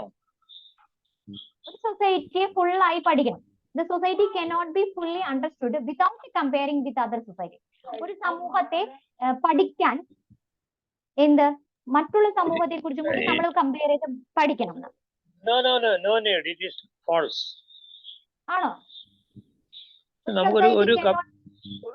ഒരു സൊസൈറ്റിയെ കുറിച്ച് പഠിക്കാൻ ആ സൊസൈറ്റിയെ കുറിച്ച് മാത്രം നമ്മൾ വിലയിരുത്തി കഴിഞ്ഞാൽ തന്നെ അതിനെ കംപ്ലീറ്റ് ആയിട്ട് പഠിക്കാൻ കഴിയും. മറ്റുള്ളവരും അതുമായിട്ട് ബന്ധമില്ല. കമ്പാരിറ്റീവ് മെത്തേഡ് എന്ന് പറയുന്നത് ഇതിൽ വരുന്നല്ലേ? അതെ, കമ്പാരിറ്റീവ് മെത്തേഡുമായിട്ട് ബന്ധപ്പെട്ട ഒരു സ്റ്റേറ്റ്മെന്റ് അത്. ഒരു സമൂഹത്തെ കുറിച്ച് പഠിക്കണമെങ്കിൽ മറ്റുള്ള സമൂഹമായിട്ട് കമ്പയർ ചെയ്ത് പഠിച്ചാൽ മാത്രമാണ് അത് പഠനമാകൂ എന്നാണ് ഇത് വരുന്നത്. ഒരു society cannot be fully understood. നമുക്ക് ഒരിക്കലും അണ്ടർസ്റ്റാൻഡ് ചെയ്യാൻ, അതായത് മനസ്സിലാക്കാൻ പറ്റില്ല. എങ്ങനെ? മറ്റുള്ള സമൂഹമായിട്ട് പഠിച്ചിട്ടില്ലെങ്കിൽ എന്നാണ് പറയുന്നത്. അപ്പൊ ഇത് ട്രൂ ആണ്, ശരിയാണ്. കാരണം മറ്റുള്ള സമൂഹം, ഞാൻ ഇങ്ങനെ തിരിച്ചു പറഞ്ഞത് മാത്രമേ ഉള്ളൂ. മറ്റുള്ള സമൂഹമായിട്ട് പഠിച്ചാൽ മാത്രമാണ് ആ സമൂഹത്തെ കുറിച്ച് നല്ല വണ്ണം നമ്മൾ പഠിക്കാൻ കഴിയുള്ളൂ. കാരണം രണ്ട് സൊസൈറ്റി എടുത്ത് പഠിക്കുക, ഇപ്പൊ പല സൊസൈറ്റിക്കും പല ഫ്യൂച്ചേഴ്സ് ആയിരിക്കും, കുറേ ഫ്യൂച്ചേഴ്സ് ഉണ്ടാവും. ഇത് ഇപ്പൊ നമ്മൾ ഹാരപ്പൻ സിവിലൈസേഷൻ എന്ന് പറഞ്ഞിട്ട് നിങ്ങൾ കുറെ ഫ്യൂച്ചേഴ്സ് പഠിച്ചിട്ടുണ്ടാവും. അവിടെ town planning, drainage system, great bath, അതുപോലെ തന്നെ അവിടുത്തെ റിലീജിയൻസ്, എക്കണോമിക് ആക്ടിവിറ്റീസ്, ഇങ്ങനെ പഠിച്ചിട്ടുണ്ടാവും. പക്ഷെ ആ സൊസൈറ്റി ഫുൾ കംപ്ലീറ്റ് ആയിട്ട് പഠിക്കേണ്ടത് മറ്റുള്ള സൊസൈറ്റിയിൽ ഇതിലും കൂടുതൽ എന്തെങ്കിലും ഉണ്ടോ എന്നറിഞ്ഞാൽ മാത്രമല്ലേ. ആ സൊസൈറ്റിയെ കുറിച്ച് കമ്പയർ ചെയ്ത് ഫുള്ള് പഠിച്ചാൽ മാത്രമാണ് കമ്പാരിസണിലൂടെ പഠിച്ചാൽ മാത്രമാണ് ആ സൊസൈറ്റിയെ കുറിച്ച് നമ്മൾ ഡീപ്പായിട്ട് പഠിച്ചിട്ടുണ്ട് എന്ന് പറയാൻ പറ്റുള്ളൂ. ക്ലിയർ ആയോ? അതായത് നമ്മൾക്ക് പല കാര്യങ്ങളും, ഇപ്പൊ ഞാൻ പറഞ്ഞോട്ടെ, നമുക്കൊരു ലിപി ഉണ്ട്, ഹാരപ്പൻ സിവിലൈസേഷൻ ഒരു ലിപി ഉണ്ട്. അതുപോലെ തന്നെ ഈജിപ്ഷ്യൻകാരുടെയും മെസപ്പൊട്ടോമിയൻകാരുടെയും ലിപിയാണത് ക്യൂണിഫോംസ് എന്നൊക്കെ പറഞ്ഞ ലിപി. ഇത് നമുക്കുടെ ലിപി ഇതുവരെ നമ്മൾ കണ്ടെത്തിയിട്ടില്ല, അത് നമുക്ക് പഠിച്ചെടുക്കാനും കഴിഞ്ഞിട്ടില്ല. പക്ഷെ അവരുടെ ലിപി നമുക്ക് കണ്ടെത്തുവാനും അവിടെ പഠിക്കാനും കഴിയും. അതുകൊണ്ട് തന്നെ നമുക്ക് ആ സമൂഹത്തെ കുറിച്ച് നല്ല ഡീപ്പായിട്ട് പഠിക്കാം. ആ ഹാരപ്പൻ സമൂഹത്തിലൊക്കെ നമുക്ക് ആർക്കിയോളജിക്കൽ സോഴ്സ് അനുസരിച്ച് നമ്മുടെ ഊഹാപോഹങ്ങൾ മാത്രമാണ് കുറച്ചൊക്കെ എഴുതി വെച്ചേക്കുന്നത്. അല്ലാണ്ട് അവിടുത്തെ എഴുതി വെച്ച ഈ സ്റ്റോണിലും എഴുതി വെച്ചിട്ടുള്ള, അല്ലെങ്കിൽ ടെറാക്കോട്ടാസുകളിലും എഴുതി വെച്ചിട്ടുള്ള ലിപി ഉണ്ട്. നിങ്ങൾ പഠിച്ചിട്ടുണ്ടാവും 400 ചിഹ്നങ്ങളുള്ള ഒരു ലിപി ആർക്കുണ്ട്? ഹാരപ്പൻ സിവിലൈസേഷൻ ഉണ്ട്. അത് ഇതുവരെ നമുക്ക് പഠന വിഷയം നടത്താൻ കഴിഞ്ഞിട്ടില്ല. അപ്പൊ കമ്പയർ ചെയ്ത് പഠിക്കുമ്പോഴാണ് ഒരു സമൂഹത്തെ ഡീപ്പായിട്ട് പഠിക്കാൻ പറ്റുള്ളൂ എന്നാണ് പറയുന്നത്. സെക്കൻഡ് ക്വസ്റ്റ്യൻ, ഇത് കമ്പാരിറ്റീവ് മെത്തേഡുമായിട്ടുള്ള ബന്ധപ്പെട്ടിട്ടുള്ള ഒരു ചോദ്യമായിരുന്നു കേട്ടോ. രണ്ടാമത്തെ ചോദ്യം എന്ന് പറയുന്നത് മൂർടോക്ക് ക്ലിപ്ഡ്യൂൾ use the cross-cultural method to examine the structural and functional of the family. അതായത് ഇവിടെ പറഞ്ഞത് ഒരു വ്യക്തിനെ എടുത്തിട്ടാണ് പറയുന്നത്. അതായത് ഫാമിലിയെ കുറിച്ച്, അതായത് ഫാമിലിയുടെ ഘടന, അതുപോലെ തന്നെ ധർമ്മം, ഫങ്ഷൻസ്, ഇത് പഠിക്കുന്നതിന് വേണ്ടി നമ്മൾ കൾച്ചറൽ മെത്തേഡ്, സാംസ്കാരികമായിട്ടുള്ള ഒരു രീതി ഉപയോഗിച്ചിട്ടുണ്ട്. ആര്? മൂർടോക്ക് ക്ലിപ്ഡ്യൂൾ എന്ന് പറഞ്ഞ വ്യക്തി എന്നാണ് പറയുന്നത്. അതായത് ഫാമിലിയെ കുറിച്ച്, അതായത് നമ്മുടെ കുടുംബത്തെ കുറിച്ച് പഠിക്കുന്നതിന് വേണ്ടിയിട്ട് സാംസ്കാരിക മെത്തേഡ് ഉപയോഗിക്കുന്നു എന്നാണ് പറയുന്നത്. ഇത് തെറ്റാണ്. മൂർടോക്ക് ഉപയോഗിച്ചിരിക്കുന്ന മെത്തേഡ് എന്ന് പറയുന്നത് അതായത് മൂർടോക്ക് കൾച്ചറൽ മെത്തേഡിലൂടെയല്ല ഈ ഫാമിലിയെ കുറിച്ച് പഠിച്ചിട്ടുള്ളത്. അദ്ദേഹം പഠിച്ചിട്ടുള്ളത് കമ്പാരിറ്റീവ് മെത്തേഡിലൂടെയാണ്. ഫാമിലിയുടെ ഫങ്ഷൻസും ധർമ്മങ്ങളും, അതായത് ധർമ്മങ്ങളും ഘടനയും കുറിച്ച് പഠിച്ചിട്ടുള്ളത് കേട്ടോ. കൾച്ചറൽ മെത്തേഡ് അല്ല, കമ്പാരിറ്റീവ് മെത്തേഡിലൂടെയാണ് അദ്ദേഹം ഫാമിലിയുടെ ഘടനയും അതുപോലെ തന്നെ ഫങ്ഷൻസും അത് കൂട്ടിച്ചേർക്കുന്നുണ്ട്. ഫങ്ഷണലിസ്റ്റിക്കൽ മെത്തേഡ് നമ്മൾ പറഞ്ഞില്ലേ, പ്രവർത്തനപരമായിട്ടുള്ള ഗവേഷണ രീതിയും ഇതിൽ ഉപയോഗിക്കുന്നുണ്ട്. കൾച്ചറൽ മെത്തേഡ് മാത്രമല്ല അദ്ദേഹം കൂടുതലായിട്ട് ക്രോസ് ചെയ്തിട്ടുള്ളത് ഫങ്ഷണലിസ്റ്റിക്കൽ മെത്തേഡിലൂടെയാണ് ഇത് പഠിച്ചിട്ടുള്ളത്. രണ്ടാമത്തെ ചോദ്യം ഒന്നുകൂടി പറയാം. അതായത് മൂർടോക്ക് ക്ലിപ്ഡ്യൂൾ എന്ന് പറഞ്ഞ ഒരു സോഷ്യോളജിസ്റ്റ് നമ്മുടെ കുടുംബത്തെ കുറിച്ച് പഠിക്കും, കുടുംബത്തിന്റെ ധർമ്മവും അതുപോലെ തന്നെ ഘടനയും കുറിച്ച് പഠിക്കാൻ കൾച്ചറൽ മെത്തേഡ്, സാംസ്കാരിക ഗവേഷണ രീതിയാണ് ഉപയോഗിച്ചിട്ടുള്ളത് എന്നാണ് പറയുന്നത്. അദ്ദേഹം കൂടുതലായിട്ട് ഉപയോഗിച്ചിട്ടുള്ളത് ഫങ്ഷണലിസ്റ്റിക്കൽ മെത്തേഡ്, അതായത് പ്രവർത്തനമായിട്ടുള്ള ഗവേഷണ രീതിയും അതുപോലെ തന്നെ കമ്പാരിറ്റീവ് മെത്തേഡും കൂടിയിട്ടാണ് ഒരുമിച്ച് ചേർന്നിട്ടാണ് അത് പഠിച്ചിട്ടുള്ളത്. നിങ്ങൾ ഫങ്ഷണലിസ്റ്റിക്കൽ മെത്തേഡ് ആണ് ഏറ്റവും കൂടുതലും അദ്ദേഹം അവിടെ ഉപയോഗപ്പെടുത്തുക. അതുകൊണ്ട് ഈ സ്റ്റേറ്റ്മെന്റ് റോങ് ആണ് കേട്ടോ, ഫാൾസ് ആണ് ഈ സ്റ്റേറ്റ്മെന്റ്. മൂന്നാമത്തെ ചോദ്യം, Durkheim set out the significance of comparative method. Durkheim set out the significance of comparative method, അതായത് ദുർക്കിം ഏറ്റവും കൂടുതൽ കമ്പാരിറ്റീവ് മെത്തേഡിന് അതിന് പ്രാധാന്യം അധികം കൊടുത്തിട്ടില്ല എന്നാണ് പറയുന്നത്. ദുർക്കിം കമ്പാരിറ്റീവ് മെത്തേഡിന് കൂടുതൽ പ്രാധാന്യം കൊടുത്തിട്ടില്ല എന്നാണ് നമ്മളോട് പറയുന്നത്. ദുർക്കിം ഇവിടെ ഉത്തരം ശരിയല്ല. കാരണം കമ്പാരിറ്റീവ് മെത്തേഡിലല്ല ദുർക്കിം കൂടുതലും എഴുതിയിട്ടുള്ളത്. അദ്ദേഹം ഫങ്ഷണലിസ്റ്റിക്കൽ മെത്തേഡിലുണ്ട്, അതുപോലെ തന്നെ കമ്പാരിറ്റീവ് മെത്തേഡിലും. ഏറ്റവും കൂടുതൽ എഴുതിയിരിക്കുന്നത് ഫങ്ഷണലിസ്റ്റിക്കൽ മെത്തേഡിലാണ് ദുർക്കിം സോഷ്യോളജി എഴുതിയിട്ടുള്ളത്. നാലാമത്തെ ചോദ്യം എന്ന് പറയുന്നത്, experiment is A possible in sociology. അത് നിങ്ങൾക്ക് ഉത്തരം തന്നെ ഇപ്പൊ പറയാം. സമൂഹശാസ്ത്രം എഴുതുന്നതിന് എക്സ്പെരിമെന്റ് പോസിബിൾ ആണോ എന്നാണ്. പരീക്ഷണാത്മകമായ രീതി, പരീക്ഷണം ചെയ്ത് നമുക്ക് ഒരു സോഷ്യോളജി എഴുതാൻ സാധിക്കുമോ എന്നാണ് ചോദിച്ചിട്ടുള്ളത്. ശരിയോ തെറ്റോ? ശരി. പരീക്ഷണം ചെയ്ത് നമുക്ക് എന്തോ ഒരു സോഷ്യോളജി എഴുതാമെന്നാണ് പറഞ്ഞത്. അഞ്ചാമത്തെ ചോദ്യം നിങ്ങൾക്ക് എഴുതാം, what are the source of historical method. ഒരു ചരിത്രപരമായിട്ടുള്ള മെത്തേഡ് എഴുതുമ്പോൾ നമ്മൾ എന്തെല്ലാം സോഴ്സുകളാണ് ഉപയോഗിക്കുക, ഏതൊക്കെ സ്രോതസ്സുകളിലൂടെയാണ് ചരിത്രപരമായിട്ടുള്ള ഗവേഷണ രീതി എഴുതുക. ഏതൊക്കെയായിരിക്കും ചരിത്രപരമായിട്ടുള്ള ഗവേഷണ രീതി എഴുതുമ്പോൾ ഉപയോഗിക്കുന്ന സോഴ്സസുകൾ? അത് ഹിസ്റ്ററി പഠിച്ചപ്പോഴും നേരത്തെ പിന്നെ ആർക്കൈവ്സുകൾ ഉപയോഗിക്കാം, ലിറ്റററി സോഴ്സസുകൾ ഉപയോഗിക്കാം. ഏതൊക്കെ? കുറച്ചധികം പറയൂ, ഒരു 4-5 ഒക്കെ പറയൂ. ഹിസ്റ്റോറിക്കൽ മെത്തേഡ് എഴുതുമ്പോൾ നമ്മൾ എന്തൊക്കെ ഉപയോഗിക്കും, ഏതൊക്കെ സോഴ്സുകളാണ്? ലിറ്റററി സോഴ്സസ്, അത് നോൺ ലിറ്റററി സോഴ്സസ് എഴുതാം, ലിറ്റററി സോഴ്സസുകൾ എഴുതാം. അതുപോലെ തന്നെ ആർക്കൈവ്സുകള്, ട്രാവലോഗുകള്, റെക്കോർഡുകള്, ഇതൊക്കെ ഒരു 5 എണ്ണൊക്കെ നിങ്ങളൊന്ന് എഴുതി വെക്കാം. ആറാമത്തെ ചോദ്യം നിങ്ങൾക്ക് പറയാൻ പറ്റും, how many methods of research are there in sociology. നമ്മൾ സോഷ്യോളജി എഴുതുമ്പോൾ ഏതൊക്കെ സോഷ്യൽ റിസർച്ച് ഗവേഷണ രീതികളാണ് നമുക്ക് ഉള്ളത്? ഒന്ന് പറഞ്ഞേ. നമ്മൾ പറഞ്ഞ ഈ 5 എണ്ണത്തിന്റെ പേരാണ് അവിടെ എഴുതേണ്ടത്. എത്രയൊക്കെ മെത്തേഡ്സിൽ? ഹൗ മെനി എന്ന് വെച്ചാൽ 5 എണ്ണാണ് ഉള്ളത്. ഏതൊക്കെയാണെന്നും പറഞ്ഞ 5 എണ്ണം. Historical method, comparative method, experimental method, functionalistical method, empirical method. Okay, ഇത്രയും 5 തരം ഗവേഷണ രീതികളാണ് നമ്മുടെ സോഷ്യോളജിയിൽ നമുക്ക് എഴുതാൻ തന്നെ. What is the difference between functionalism and functional analysis എന്നാണ്. ഫങ്ഷണലിസത്തിനും ഫങ്ഷണൽ അനാലിസിസത്തിനും ഡിഫറൻസ് ഉണ്ടോ എന്നാണ് ചോദിച്ചേക്കുന്നത്. അവിടെ എന്തായിട്ട് പറയണമെന്ന് വെച്ചിട്ടുണ്ടെങ്കിൽ ഫങ്ഷണലിസവും ഫങ്ഷണൽ അനാലിസിസും ആർ ഓഫ്റ്റൻ ഇക്വേറ്റഡ് എന്നാണ്. അവർ രണ്ടുപേരും തുല്യമാണ്. അത് നിങ്ങളുടെ ഇംഗ്ലീഷ് ടെസ്റ്റിൽ 40ാമത്തെ പേജിൽ കറക്റ്റ് ആയിട്ട് ആ സ്റ്റേറ്റ്മെന്റ് അങ്ങനെ തന്നെ കൊടുക്കുന്നത്. Term functional analysis and functionalism are often equated. അവർ രണ്ടുപേരും തുല്യമാണ്. ഫങ്ഷണലിസം എന്ന് പറഞ്ഞാലും അതുപോലെ ഫങ്ഷണൽ അനാലിസിസം എന്ന് പറഞ്ഞാലും രണ്ടുപേരും തുല്യമായിട്ട് പഠനം നടത്തുന്ന രീതിയാണ്. അവിടെ പ്രവർത്തനങ്ങൾക്കാണ് അവിടെ നമ്മൾ അനാലിസിസ് ചെയ്യുന്നത്, അല്ലെങ്കിൽ എക്സ്പ്ലനേഷനോ കൊടുക്കുന്നത്. അതായത് നമ്മൾ ഒരു ഒബ്സർവേഷൻ ചെയ്ത് കണ്ടെത്തുന്ന വിവരങ്ങളെയാണ് അവിടെ അനാലിസിസ് ചെയ്യുന്നത്. ഫങ്ഷണലിസത്തിലും ഫങ്ഷണൽ അനാലിസിസും ഇവർ ഇക്വേറ്റഡ് ആണ് കേട്ടോ. What are the techniques are used in the empirical method. ഈ ചോദ്യം നിങ്ങൾ ഒന്ന് എവിടെയെങ്കിലും എഴുതിയിട്ടോ കാരണം ഈ ഒരു അധ്യായത്തിൽ നിന്ന് ഈ ഒരു ചോദ്യം റിപ്പീറ്റ് ചെയ്ത് എക്സാമിന് ചോദിച്ചിട്ടുള്ള ചോദ്യം. What techniques are used in the empirical method. Empirical മെത്തേഡിൽ എന്തെല്ലാം ടെക്നിക്സ്, രീതികളാണ് നമ്മൾ ഉപയോഗിക്കുന്നത് എന്നാണ് പറയുന്നത്. ഏതൊക്കെ രീതിയിലൂടെ നമുക്ക് വിവരങ്ങൾ ശേഖരിക്കാം എന്നാണ് പറഞ്ഞത് എംപിരിക്കൽ മെത്തേഡിൽ? ഒന്ന് പറഞ്ഞു നോക്കിയേ, ഏതൊക്കെ മെത്തേഡിലൂടെ നമുക്ക് എംപിരിക്കൽ മെത്തേഡിൽ വിവരങ്ങൾ ശേഖരിക്കാം?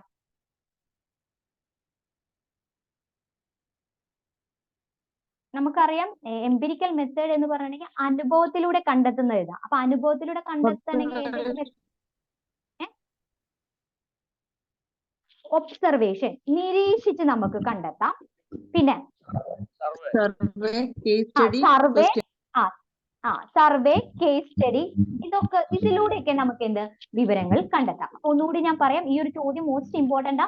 What techniques are used in the empirical method? Empirical മെത്തേഡിൽ എന്തൊക്കെ ടെക്നിക്സിലൂടെയാണ് വിവരങ്ങൾ കണ്ടെത്തുന്നത്? അതിന് നമ്മൾ ഉപയോഗിക്കാം ഒബ്സർവേഷൻ, നിരീക്ഷിച്ച് കണ്ടെത്തിയ വിവരങ്ങൾ എഴുതാം. സർവേ, സർവേയിലൂടെ കണ്ടെത്തിയ വിവരങ്ങൾ എഴുതാം. മൈക്ക് മ്യൂട്ട് ചെയ്യോ? Survey, experiment. അതെ, മുകളിൽ തന്നെ ഞാനൊന്ന് കാണിച്ചു തരാം. ആ ചോദ്യം കണ്ട മെത്തേഡ്സ് ആർ കണ്ടോ? Observation, survey, experiment, case study. ഇതിലൂടെയാണ് ഏത് നമുക്ക് എന്ത് വിവരങ്ങൾ ശേഖരിക്കാൻ സാധിക്കാം. കണ്ടോ? ഇത്രയും ചോദ്യങ്ങളാണ് ഈ ഒരു ഭാഗത്ത് നിന്ന് വരുന്നത്. ക്ലിയർ ആയോ? സ്ക്രീൻഷോട്ട് എടുക്കുകയും എങ്ങനെയാണെന്ന് ചെയ്തോട്ടെ നിങ്ങൾ. ഇതിന്ന് 2 ചോദ്യങ്ങൾ എക്സാമിന് റിപ്പീറ്റ് ചെയ്ത് ചോദിച്ചിട്ടുള്ളത്. How many methods of social research are in sociology? സോഷ്യോളജിയിൽ എത്ര റിസർച്ച് മെത്തേഡുകൾ ഉണ്ടെന്ന് ചോദിച്ചിട്ടുണ്ട്. അതുപോലെ എംപിരിക്കൽ മെത്തേഡിന്റെ ടെക്നിക്സ്. ഇനി next topic sources of data. ഡാറ്റകൾ, സ്രോതസ്സുകൾ എങ്ങനെയാണ് ഉള്ളത്? പ്രധാനമായിട്ട് 2 തരം സോഴ്സസുകളാണ് നമുക്ക് ഉള്ളത്. അത് primary data and secondary data. നമുക്ക് പ്രാഥമിക വിവരങ്ങളുണ്ട്, ദ്വിതീയ വിവരങ്ങളും ഉണ്ട്. അതായത് പ്രൈമറി ഡാറ്റയുണ്ട്, സെക്കൻഡറി ഡാറ്റയുണ്ട്. അതായത് പ്രാഥമിക വിവരങ്ങളും ദ്വിതീയ വിവരങ്ങളും. പ്രാഥമിക വിവരങ്ങൾ എന്ന് പറഞ്ഞിട്ടുണ്ടെങ്കിൽ ഡയറക്ട്ലി ഫ്രം ദി റെസ്പോണ്ട്, നമുക്ക് നേരിട്ട് കണ്ടെത്തി എഴുതിയിട്ടുള്ള വിവരങ്ങളാണ്. അതായത് നമ്മുടെ ക്വസ്റ്റിനെയറിലൂടെ, ഇന്റർവ്യൂയിലൂടെയോ അല്ലെങ്കിൽ ഒബ്സർവേഷനിലൂടെയോ നമ്മളായിരിക്കും ആദ്യം കണ്ടെത്തിയിട്ടുണ്ടാവും ആ വിവരം. ഡയറക്ട്ലി ഫ്രം റെസ്പോണ്ട്, നമ്മൾ നേരിട്ട് കണ്ടെത്തി എഴുതുന്ന വിവരങ്ങളെയാണ് നമ്മൾ പ്രൈമറി ഡാറ്റ എന്ന് പറയുന്നത്. സെക്കൻഡറി ഡാറ്റ എന്ന് പറഞ്ഞിട്ടുണ്ടെങ്കിൽ ഓൾറെഡി എവിടെയെങ്കിലും റെക്കോർഡഡ് ആയിരിക്കും. ഹാസ് ഓൾറെഡി റെക്കോർഡഡ് റിട്ടൺ റെക്കോർഡ്സുകളായിരിക്കും. എവിടെയെങ്കിലും ആരെങ്കിലും ശേഖരിച്ച് വച്ചിട്ടുണ്ടാവും. നമ്മൾ അവിടെ നിന്ന് കണ്ടെത്തി എഴുതിയാൽ മതി. അതിനെയാണ് നമ്മൾ സെക്കൻഡറി ഡാറ്റ എന്ന് പറയുന്നത്. അപ്പൊ 2 തരം ഡാറ്റകളാണ് ഉള്ളത്, primary data, secondary data. Primary data എന്ന് പറയുന്നത് നമ്മളായിരിക്കും which they collect themselves by meaning of interview, questionnaire അല്ലെങ്കിൽ observation, directly from the response, നമ്മൾ നേരിട്ട് കണ്ടെത്തി എഴുതുന്ന വിവരം. സെക്കൻഡറി ഡാറ്റ എന്ന് പറയുന്നത് വിച്ച് ഹാസ് ഓൾറെഡി റെക്കോർഡഡ്. അതെന്താ, എഴുതി അവിടെ വച്ചിട്ടുണ്ടാവും. അങ്ങനെയൊക്കെ ആവുമ്പോൾ ഇഷ്ടംപോലെ സെക്കൻഡറി ഡാറ്റാസ് ഉണ്ട്. Biography, autobiography, letters, diaries, novel, journal, news papers, radio broadcast programmes. നിങ്ങളെ ടെസ്റ്റിൽ കുറെ കൊടുത്തിട്ടുണ്ട് സെക്കൻഡറി ഡാറ്റാസ്. 2 ഡാറ്റകളുമാണ് ഏത് ഒരു സമൂഹശാസ്ത്രം എഴുതാൻ, ഒരു സോഷ്യോളജിസ്റ്റ് എഴുതാൻ ഉപയോഗിക്കുന്ന വിവരങ്ങൾ. ക്ലിയർ ആയല്ലോ? ഇതാണ് സോഴ്സസ് ഓഫ് ഡാറ്റ എന്ന് പറയുന്നത്. ക്ലിയർ ആയോ?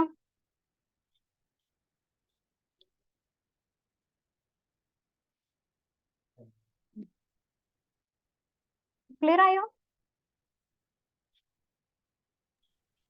യെസ്. ഇനി ഞാൻ പറയാൻ പോണത് ശ്രദ്ധിച്ച് കേൾക്കാം.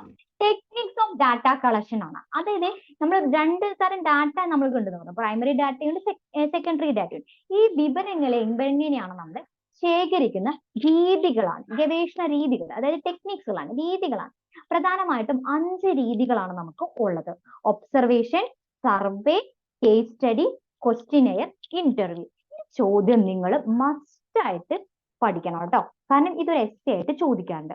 36ാമത്തെ പേജിൽ നിങ്ങളുടെ ഗൈഡ് എടുക്കുക. ഈ ഗൈഡ് എടുക്കുക. ഗൈഡിൽ കാണുന്നുണ്ടാവും എന്ന് വിചാരിക്കുന്നു. ഗൈഡിൽ 36ാമത്തെ പേജിൽ 3ാമത്തെ ക്വസ്റ്റ്യൻ ആയിട്ട് name 5 techniques of data collection explain എന്ന് പറഞ്ഞിട്ട് എടുക്കണ്ട. ആ ചോദ്യം ഒന്ന് ടിക്കിട്ട് വെച്ചു. അത് മോസ്റ്റ് ഇമ്പോർട്ടന്റ് ആയിട്ട് എക്സ് ആണ്. നമ്മൾ 5 മെത്തേഡുകളിലൂടെ, 5 രീതികളിലൂടെയാണ് ഏത് വിവരങ്ങൾ ശേഖരിക്കുന്നത്. ഒബ്സർവേഷൻ, നിരീക്ഷണം, സർവേ, പരിവേഷണം അല്ലെങ്കിൽ സാമൂഹ്യ പരിവേഷണം എന്നൊക്കെ പറയാം. കേസ് സ്റ്റഡി, യഥാസ്ഥിതിക പഠനം, ക്വസ്റ്റിനെയർ, ചോദ്യാവലി, ഇന്റർവ്യൂ, അഭിമുഖം. ഈ 5 രീതികളിലൂടെയാണ് നമ്മൾ വിവരങ്ങൾ ശേഖരിക്കേണ്ടത്. ഒബ്സർവേഷൻ എന്ന് പറയുമ്പോൾ നമുക്ക് എല്ലാവർക്കും അറിയാം നിരീക്ഷണമാണ്. ഒരു സംഭവത്തെ ഉറ്റുനോക്കുകയാണ്, അതിനെ സാക്ഷ്യപ്പെടുത്തുകയാണ് ചെയ്യുന്നത്. അതായത് ഒരു ഗവേഷകൻ നേരിട്ട് ചെന്ന് നമ്മൾ കണ്ടെത്തിയ വിവരങ്ങൾ അതായത് ഒരു സംഭവത്തെ ഉറ്റുനോക്കുകയും സാക്ഷ്യപ്പെടുത്തുന്നതിനെയാണ് നമ്മൾ ഒബ്സർവേഷൻ എന്ന് പറയണത്. അതായത് ഒരു സിറ്റുവേഷനെ നമ്മൾ അനാലിസിസ് ചെയ്യുക, നിരീക്ഷിച്ച് കണ്ടെത്താം. ഈ ഒബ്സർവേഷനെ തന്നെ രണ്ടായിട്ട് തരംതിരിക്കേണ്ടത്: participants observation, non participants observation. പങ്കാളിത്ത നിരീക്ഷണം, അതുപോലെ തന്നെ പങ്കാളിത്ത രഹിത നിരീക്ഷണം. ഞാൻ ഇപ്പൊ പറഞ്ഞുതരാം. പങ്കാളിത്ത നിരീക്ഷണം എന്ന് പറഞ്ഞിട്ടുണ്ടെങ്കിൽ സംഭവ സ്ഥലത്ത് നേരിട്ട് ചെന്ന് കണ്ടെത്തി എഴുതാനുണ്ടാവും. എന്ത് അതിൽ 5 പോയിന്റ്സ് ആയിട്ട് മാത്രം എഴുതാനുണ്ടാവും, അല്ലെങ്കിൽ അതിന്റെ വിശദീകരണം എക്സ്പ്ലെയിൻ എഴുതണം. 5 മാർക്കിന് ഈ ഒരു എസ്സേ ക്വസ്റ്റ്യൻ ആയിട്ട് ചോദിക്കാറുണ്ട്. അപ്പൊ ഇതിന്റെയൊക്കെ ഒബ്സർവേഷൻ എന്ന് എഴുതിയിട്ട് എന്താണെന്നൊന്ന് എഴുതി വെക്കാം. ഒരു സംഭവത്തെ ഉറ്റുനോക്കുകയും അതിനെ സാക്ഷ്യപ്പെടുത്തുകയും എന്ന രീതിയാണ് നിരീക്ഷണം. അത്ര എഴുതിയാൽ മതി. 2 തരം നിരീക്ഷണങ്ങളാണ് നമുക്ക് ഉള്ളത്: പങ്കാളിത്ത നിരീക്ഷണം എന്നും പങ്കാളിത്ത രഹിത നിരീക്ഷണം. Participants observation, non participants observation എന്ന് പറഞ്ഞത്. ഇപ്പൊ ഞാൻ ഉദാഹരണമായിട്ട് പറഞ്ഞുതരാം. ഇപ്പൊ നമുക്കറിയാം 2020 ലോകകപ്പ് നടക്കാൻ പോവാണ്. എവിടെയാണ് 2020 ലോകകപ്പ് നടക്കുന്നത്? 2024. അറിയില്ലേ? എല്ലാവർക്കും ക്രിക്കറ്റ് കളി കാണുന്ന ആൾക്കാരൊക്കെ ആവുമെന്ന് ഞാൻ വിചാരിക്കുന്നു. 2020 ലോകകപ്പ് എവിടെ നടക്കുന്നത്? 2024. ചെറിയ കാര്യങ്ങൾ, കറണ്ട് അഫയേഴ്സ് പോലെ ഞാൻ ഒന്ന് വെറുതെ ഒന്ന് പറഞ്ഞെന്നുള്ളൂ. 2024 ലോകകപ്പ് നടക്കുന്നത് രാജ്യം എവിടെ? ആതിഥേയത്വം വഹിക്കുന്ന രാജ്യങ്ങൾ ഏതെന്ന് പറഞ്ഞാൽ ആർക്കും അറിയില്ല. ആര് ക്രിക്കറ്റ് പ്രേമികളല്ല. USA, പിന്നെ വെസ്റ്റ് ഇൻഡീസ്. വെസ്റ്റ് ഇൻഡീസിലാണ് ഏത് നമുക്ക് ഇപ്പോഴത്തെ ലോകകപ്പ് 2020 നടക്കുന്നത്. നമുക്കറിയാം, ഒരാള് നേരിട്ട് ആ ലോകകപ്പ് USA ഉള്ള ആൾക്കാർ നേരിട്ട് ചെന്ന് സ്റ്റേഡിയത്തിലിരുന്ന് കളി കാണുന്നു. ആ കളി കാണുന്നതിനെയാണ് നമ്മൾ എന്ത് പാർട്ടിസിപ്പന്റ് ഒബ്സർവേഷൻ, നേരിട്ടുള്ള നിരീക്ഷണം. പക്ഷെ നമ്മൾ USA നടക്കുന്ന കളി നമ്മൾ ലൈവായിട്ട് നേരിട്ട് കാണുന്നുണ്ട്. ആ നടക്കുന്ന ഓൺ ദ സ്പോട്ടിലെ ടൈമിൽ തന്നെ കാണുന്നുണ്ട്. അതിനെ നമ്മൾ എന്ത് പങ്കാളിത്ത രഹിത നിരീക്ഷണം. ആ സംഭവ സ്ഥലത്ത് നമ്മുടെ സാന്നിധ്യം ഇല്ല, പക്ഷെ നമ്മളും കളി കാണുന്നുണ്ട്, ഇല്ലേ? ഇവൻ നിങ്ങൾക്കൊക്കെ അറിയാം, നമുക്കറിയാം. ഇപ്പൊ നടന്ന ലോകകപ്പ് എവിടെയായിരുന്നു? ലോകകപ്പ്, ഫുട്ബോൾ ലോകകപ്പ് ഏഷ്യൻ കോണ്ടിനെന്റിലായിരുന്നു ലോകകപ്പ് നടന്നത്. മിക്ക മലയാളികളും കണ്ടു, ഫൈനലും സെമി ഫൈനലും ഒക്കെ ആയിട്ട്, അല്ലെ? ക്രിസ്ത്യാനോ റൊണാൾഡോ, മെസ്സി ഒക്കെ കണ്ടു, നേരിട്ട് കണ്ടു. കാരണം എന്താ? ഏഷ്യയിൽ നടന്ന. നമ്മളും കണ്ടു കളി. അതിൽ സ്റ്റേഡിയത്തിന്റെ ഉള്ളിൽ നിന്ന് നേരിട്ട് കളി കാണുന്ന ആൾക്കാരെ നമ്മൾ എന്ത് പാർട്ടിസിപ്പൻസ് ഒബ്സർവേഷൻ, പങ്കാളിത്ത നിരീക്ഷണം എന്ന് പറഞ്ഞു. അതിന് നമ്മളും കളി കണ്ടു, ടിവിയിലൂടെ ലൈവായിട്ടൊക്കെ കണ്ടു കളികള്. അതിനെ നമ്മൾ എന്ത് നോൺ പാർട്ടിസിപ്പന്റ് ഒബ്സർവേഷൻ, പങ്കാളിത്ത രഹിത നിരീക്ഷണം. ക്ലിയർ ആയോ? ഇത് രണ്ടും എക്സാമിന് ചോദിക്കാറുണ്ട് കേട്ടോ. പങ്കാളിത്ത നിരീക്ഷണം, അതുപോലെ തന്നെ പങ്കാളിത്ത രഹിത നിരീക്ഷണം. ഇനി രണ്ടാമത്തെയാണ് ഏത്? Social survey. സോഷ്യൽ സർവേ എന്ന് പറഞ്ഞിട്ടുണ്ടെങ്കിൽ ഒരു സിസ്റ്റമാറ്റിക് ആൻഡ് കോംപ്രിഹെൻസീവ് സ്റ്റഡിയാണ്. അതായത് നമ്മൾ എന്താ പറയാ, ഒരു വ്യവസ്ഥാപിതമായും അതുപോലെ തന്നെ വിശാലമായിട്ടും ഒരു സമൂഹത്തെ പഠന വിഷയമായിട്ട് എടുക്കുകയാണ്. അവിടുത്തെ സാമൂഹ്യ പ്രശ്നങ്ങളെ ആയിരിക്കും നമ്മൾ എന്താ പഠന വിഷയമായിട്ട് എടുക്കുക. എന്നിട്ട് അതിന് ആ പരിഹാരങ്ങൾ, റെക്കമെൻഡേഷൻസ് നൽകും, ഡയഗ്നോസിസും നൽകും. അതായത് സർവേ എന്ന് പറഞ്ഞിട്ടുണ്ടെങ്കിൽ വസ്തുത അന്വേഷണ പഠനം എന്നാണ്. വസ്തുതപരമായിട്ട് നമ്മൾ എന്ത് അന്വേഷിച്ച് കണ്ടെത്തി വിവരങ്ങൾ ശേഖരിച്ച് എഴുതുന്നതിനെയാണ് നമ്മൾ കണ്ടെത്തി എഴുതുന്നതിനെയാണ് സർവേ എന്ന് പറയുന്നത്. വസ്തുത അന്വേഷണ പഠനം എന്നാണ് ഇവിടെ പറയുന്നത്. Systematical and comprehensive study of particular community എന്നാണ് പറയുന്നത്. ഈ സർവേ ഒരു 4ആയിട്ട് തരംതിരിക്കുന്നുണ്ട്: descriptive survey, explanatory survey, predictive survey, evaluative survey. ഇത് പഠിച്ചില്ലെങ്കിലും കുഴപ്പമില്ല, ഞാൻ ഒന്ന് പറഞ്ഞു എന്ന് മാത്രമേ ഉള്ളൂ. നിങ്ങൾ ടെസ്റ്റിൽ ഒന്ന് മെൻഷൻ ചെയ്തിട്ടുണ്ട്, അതുകൊണ്ട് പറഞ്ഞു മാത്രമേ ഉള്ളൂ.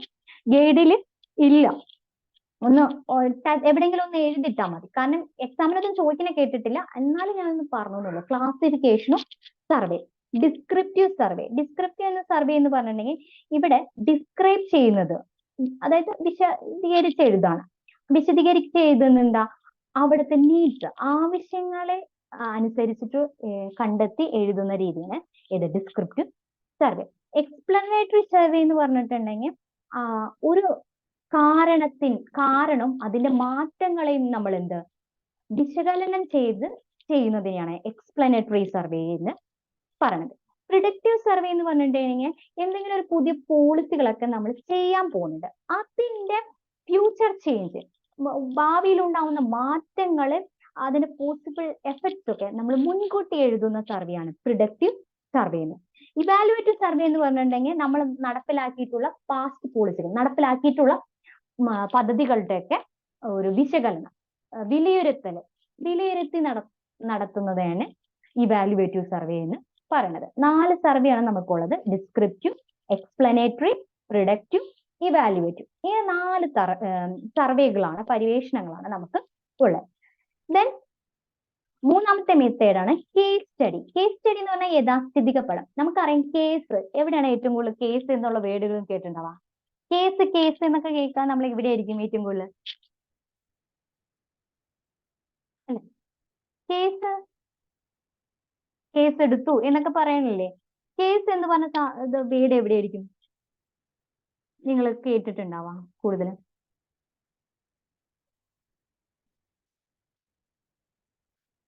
നമുക്കറിയാം പോലീസ് സ്റ്റേഷനിലും കേസ് ഡയറി കുറിപ്പൊക്കെ എന്നൊക്കെ പറയുന്ന പോലെ അല്ലെ? കേസ് എന്ന് പറയുന്നത് യഥാസ്ഥിതിക പഠനം. ഒരു സംഭവത്തെയാണ് നമ്മൾ എന്താ, അല്ലെങ്കിൽ ഒരു പർട്ടിക്കുലർ കാര്യങ്ങളെ ആയിരിക്കും നമ്മൾ എന്താ അവിടെ പഠന വിഷയം ആയിട്ട് എടുക്കുക. കേസ് എന്ന് പറഞ്ഞിട്ടുണ്ടെങ്കിൽ യഥാസ്ഥിതിക പഠനം എന്നാണ്. അത് ഒരു കാര്യത്തെ സമഗ്രമായിട്ട് പഠിക്കാം. അത് ഒരു എന്താ പറയാ, സമഗ്രമായിട്ട് അല്ലെങ്കിൽ ഗാഢമായിട്ട് പഠന വിഷയം എന്നുള്ള ഒരു കാര്യമായിരിക്കും.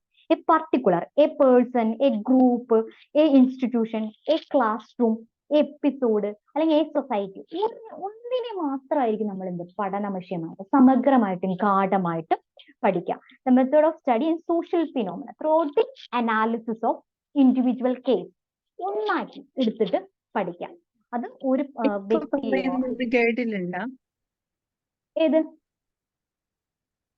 ഏതാണ് പറയുന്നത്? ഇത് ഞാൻ പറയുന്നതുണ്ട്. കേസ് സ്റ്റഡി ഉണ്ട് 40ാമത്തെ പേജിൽ 5 ഇട്ടിട്ടുണ്ട്. സോഷ്യൽ സർവേ, കേസ് സ്റ്റഡി എന്നൊക്കെ ഉണ്ട്. അതാ 3ാമത്തെ ക്വസ്റ്റിന്റെ ത്രൂ ഔട്ട് ആയിട്ട് കൊടുത്തേക്കാം. ഞാൻ ടെസ്റ്റിലെ ഓർഡർ പറഞ്ഞു മാത്രമേ ഉള്ളൂ. നിങ്ങളുടെ ഗൈഡിൽ വേറെ ഓർഡർ ആണ് ഉള്ളത്, അതുകൊണ്ടാണ് കേട്ടോ. കേസ് സ്റ്റഡി യഥാസ്ഥിതിക പഠനമാണ്. അതായത് ഒരു സംഭവത്തെ സമഗ്രമായിട്ടും ഗാഢമായിട്ടും നമ്മൾ പഠിക്കാം. ഒന്ന് എ എന്നോട് മെൻഷൻ നമ്മൾ എന്തായാലും ചെയ്യും. ഒരു വ്യക്തിയെ, ഒരു ഗ്രൂപ്പിനെ, ഒരു സ്ഥാപനത്തിനെ, ഒരു ക്ലാസ് റൂമിനെ, ഇങ്ങനെയായിരിക്കും നമ്മൾ എന്ത് പഠന വിഷയം നടത്താം. ഇതിനാണ് കേസ് സ്റ്റഡി എന്ന് പറയുന്നത്. ഈ കേസ് സ്റ്റഡിക്ക് നമ്മൾ ഉപയോഗിക്കുന്ന ടെക്നിക്സ്, അതായത് കേസ് സ്റ്റഡിക്ക് വിവരങ്ങൾ ശേഖരിക്കാൻ നമ്മൾ ഉപയോഗിക്കുന്ന മെത്തേഡുകൾ എന്ന് പറയുന്നത് നിരീക്ഷണം, അഭിമുഖം, questionnaire, press report, letters, diary, ഇതൊക്കെ ഉപയോഗിച്ചിട്ടാണ് വിവരങ്ങൾ ശേഖരിക്കുന്നത്. കേസ് സ്റ്റഡിക്ക് ഉപയോഗിക്കുന്ന ഡാറ്റ കളക്ഷൻ നടത്തുന്ന ടെക്നിക്സുകൾ എന്ന് പറയുന്നത്. ദെൻ നമ്മുടെ 4ാമത്തെയാണ് ക്വസ്റ്റിനെയർ. ക്വസ്റ്റിനെയർ എല്ലാവർക്കും അറിയാം, ചോദ്യം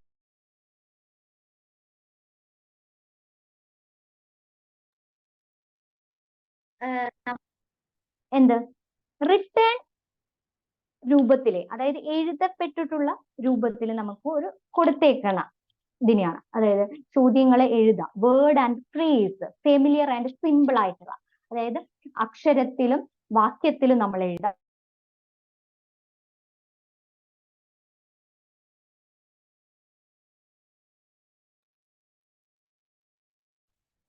ഒന്നുകൂടി പറയാം, ക്വസ്റ്റിനെയർ എന്ന് പറയുന്നത് ഒരു നമ്മൾ പ്രിപ്പയർ ചെയ്യാം, ഒരു കുറച്ച് ചോദ്യങ്ങൾ എഴുതാം. അത് നമ്മൾ അക്ഷരത്തിലും വാക്യത്തിലും അതുപോലെ തന്നെ നമുക്ക് ഫെമിലിയർ ആയിട്ടുള്ള, അതായത് സിമ്പിള്, ലാളിത്യം നിറഞ്ഞതും നമുക്ക് പരിചിതവുമായിട്ടുള്ള കുറച്ച് ചോദ്യങ്ങളായിരിക്കും കൊടുക്കുക. പ്രധാനമായിട്ടും എസ് ഓർ നോ ക്വസ്റ്റ്യനുകളായി, അല്ലാണ്ട് എസ് എ ടൈപ്പ് ക്വസ്റ്റ്യനുകളായിരിക്കില്ല ചോദ്യാവലിയിൽ കൊടുക്കുക.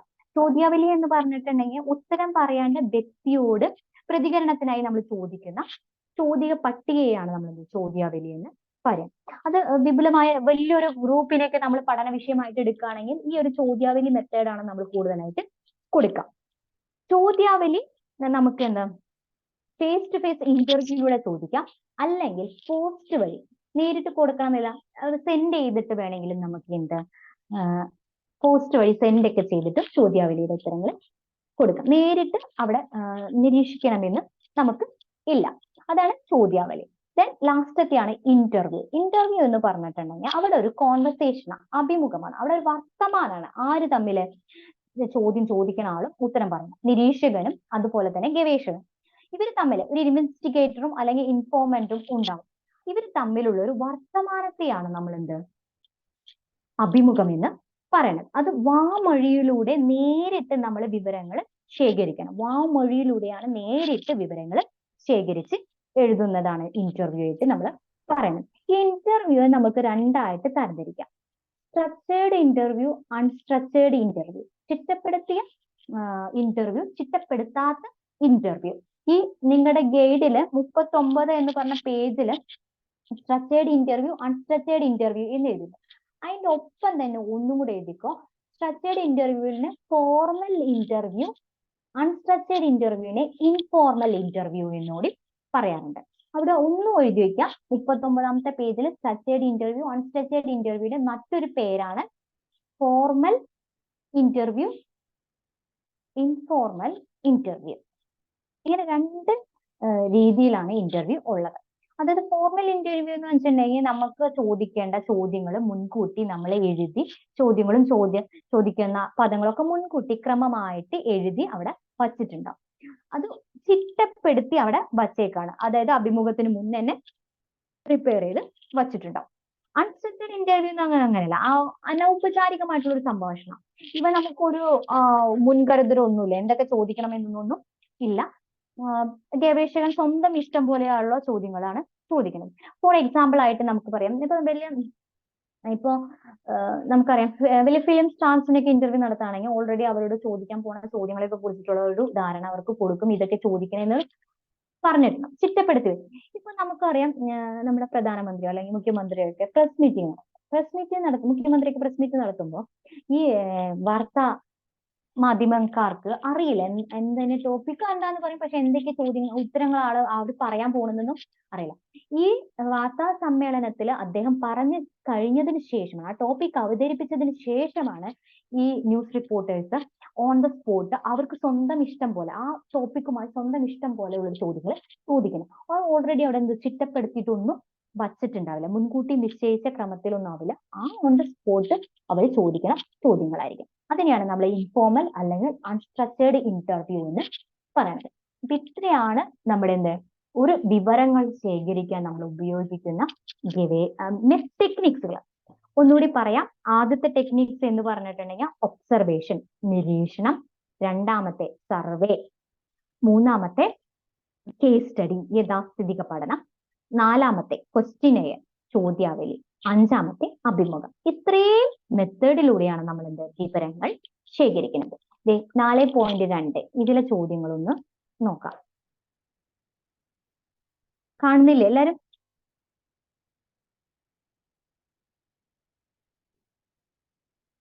ഇതാണ് ആദ്യത്തെ ചോദ്യം. ഒന്ന് പറയാം. What are the type of data collection? ഡാറ്റകൾ എത്രയാണ് ഉള്ളത്? എത്ര തരം ഡാറ്റകളാണ് നമുക്കുള്ളത്? ഏതൊക്കെയാ type of data collection? Primary data and secondary data. Primary ഡാറ്റയും secondary data. Then name 5 techniques of data collection. Data collection എടുക്കാൻ വേണ്ടി നമ്മൾ ഉപയോഗിക്കുന്ന രീതികൾ ഏതൊക്കെയാണ്? 5 എണ്ണം. ഈ ടിക്കിട്ട ചോദ്യം മോസ്റ്റ് ഇമ്പോർട്ടന്റ് ആട്ടോ. ഈ ടെക്നിക്സ് നമ്മളോട് ചോദിക്കാറുണ്ട് കേട്ടോ. ഏതൊക്കെ techniques? Observation, survey, case study,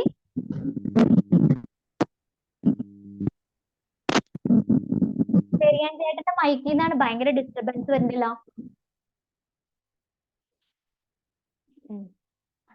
ഒന്നുകൂടി പറയാം. 5 techniques of data collection: observation, survey, case study, questionnaire, interview. ഇതാണ് 5 ടെക്നിക്സ്.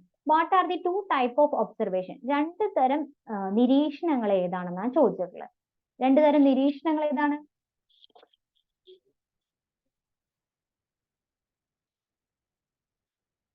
രണ്ട് തരം നിരീക്ഷണങ്ങൾ ഏതാ? Participant observation and non participant observation. പങ്കാളിത്ത നിരീക്ഷണം, പങ്കാളിത്ത രഹിത നിരീക്ഷണം. Then 4 can survey B use the case study method? അതായത് നമ്മുടെ കേസ് സ്റ്റഡി മെത്തേഡിൽ സർവേ ഉപയോഗിക്കാൻ പറ്റുമോ എന്നാണ് ചോദിച്ചിട്ടുള്ളത്. Yes or no? ഉപയോഗിക്കാൻ പറ്റുമോ? പറ്റില്ലേ? അതായത് കേസ് സ്റ്റഡി ഒരാളെ കുറിച്ച് പഠനം നടത്തുന്നുണ്ടെങ്കിൽ, യഥാസ്ഥിതിക പഠനം നടത്തുന്നെങ്കിൽ നമുക്ക് എന്താ സർവേ മെത്തേഡ് ഉപയോഗിക്കാം, സർവേ ഉപയോഗിക്കാൻ പറ്റുമോ എന്നാണ് ചോദിച്ചത്. Survey be used in case study method എന്നാണ് ചോദിക്കുന്നത്. ഉത്തരം യെസ് ആണ്. സർവേ കേസ് സ്റ്റഡി മെത്തേഡിൽ നമുക്ക് എന്ത് സർവേ ഒരു വിവരങ്ങൾ ശേഖരിക്കാൻ ഉപയോഗിക്കുന്ന ടെക്നിക്സ് ആണ്. What are the 2 types of interview? 2 തരം അഭിമുഖങ്ങൾ ഏതാണെന്നാണ് ചോദിച്ചിട്ടുള്ളത്. ഏതാണ് 2 തരം അഭിമുഖങ്ങൾ? അത് ഉത്തരം പറയാലോ.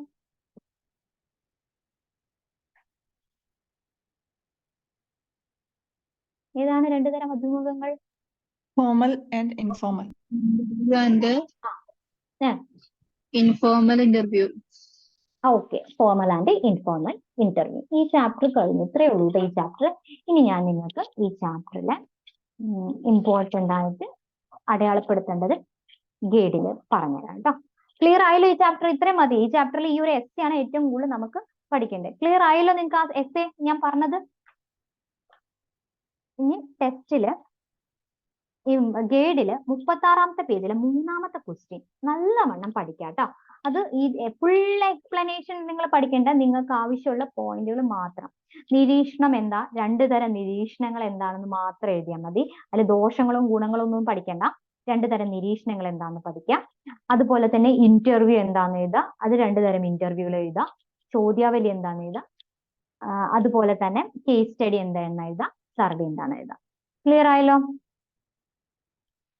ആ ഒരു ചോദ്യം നല്ലവണ്ണം പഠിക്കാം. 36ാമത്തെ പേജിലെ 3ാമത്തെ ക്വസ്റ്റ്യൻ. അതുപോലെ തന്നെ 42ാമത്തെ പേജിൽ 6ാമത്തെ question, what is empirical method? ഈ ഒരു ചോദ്യം നല്ലോട് ചോദിക്കാറുണ്ട്. അനുഭവ സിദ്ധാന്തമായ മെത്തേഡ് എന്താണെന്ന്. 42ാമത്തെ പേജിലെ 6ാമത്തെ ക്വസ്റ്റ്യൻ. ക്ലിയർ ആയോ? ക്ലിയർ ആയോ? ഓക്കെ, അപ്പൊ ഈ ഒരു ചാപ്റ്റർ കഴിഞ്ഞു. വളരെ ചെറിയൊരു ചാപ്റ്റർ ആണ്. ഇനി നമുക്ക് 5ാമത്തെ ചാപ്റ്റർ ആണ്. Society, community, association and institution. Yes. എന്താ റഹ്മത്തെ? Chapter കേട്ടില്ല. chapter important question പറഞ്ഞത്. 3ാമത്തെ ചാപ്റ്ററിന്റെയോ? കഴിഞ്ഞ ക്ലാസ്സിൽ ഓക്കെ, അത് റെക്കോർഡ് വേർഷൻ ഒന്നും നിങ്ങൾക്ക് കിട്ടണില്ലേ? ഓക്കെ, ഞാൻ പറഞ്ഞുതരാം. ആരെങ്കിലും ഗ്രൂപ്പിൽ ഒന്ന് പറയോ? അവൻ എനിക്ക് ഗ്രൂപ്പിൽ ഒന്ന് ആ പേജ് നമ്പറും ഞാൻ ഏതൊക്കെ പറഞ്ഞേന്ന് നോക്കട്ടെ കേട്ടോ. 30ാമത്തെ പേജിൽ 6ാമത്തെ ചോദ്യം ഞാൻ പറഞ്ഞിട്ടുണ്ട്. പൊളിറ്റിക്കൽ സയൻസ് എന്തായാലും പഠിക്കണമെന്ന്. 8ാമത്തെ അതുപോലെ ക്വസ്റ്റ്യൻ. 32ാമത്തെ പേജിലെ 8ാമത്തെ ക്വസ്റ്റ്യനും പഠിക്കാൻ പറഞ്ഞിട്ടുണ്ട്. 33ാമത്തെ പേജിലെ 10ാമത്തെ ക്വസ്റ്റ്യൻ. ഈ ഒരു ക്വസ്റ്റ്യൻസ് മാത്രം നിങ്ങൾ പഠിച്ചാൽ മതി. ഓക്കെ, കിട്ടിയില്ലേ റഹ്മാൻ? ഓക്കെ, അപ്പൊ നമുക്ക് ഇത്രയാണ് ഉള്ളൂ. ഇനി 5ാമത്തെ chapter, society, community, association, institution. Already നിങ്ങൾക്ക് അറിയുന്ന കുറേ വേർഡുകളാണ്. സൊസൈറ്റി എന്താണെന്നറിയാം, കമ്മ്യൂണിറ്റി എന്താണെന്നറിയാം, അസോസിയേഷൻ എന്താണെന്നറിയാം, ഇൻസ്റ്റിറ്റ്യൂഷൻ എന്താണെന്ന് അറിയാം. അപ്പൊ സൊസൈറ്റി എന്താണ് മക്കളെ എന്ന് പറഞ്ഞു? സൊസൈറ്റി എന്ന് പറഞ്ഞാൽ എന്തായിരിക്കും? നമ്മൾ ഉദ്ദേശിക്കുന്ന സൊസൈറ്റി ആണോ നിങ്ങൾ ഉദ്ദേശിക്കുന്ന സൊസൈറ്റി? എന്താണ് സൊസൈറ്റി?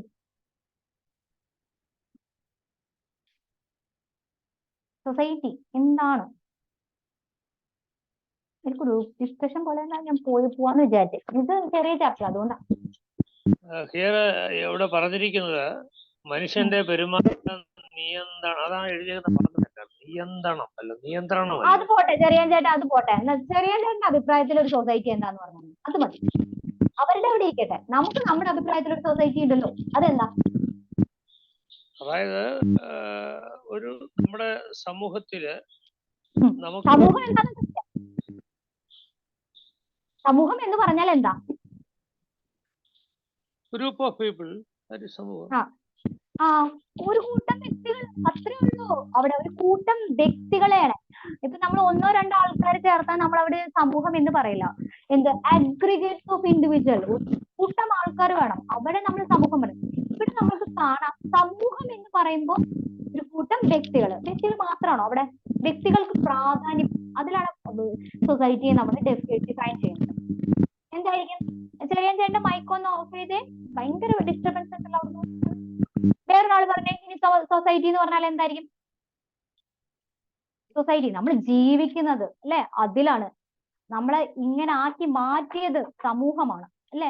നമ്മൾ പറയാറുണ്ട് അല്ലെ, നാട്ടുകാരാണ് എന്നൊക്കെ പറയാറുണ്ട് അല്ലേ.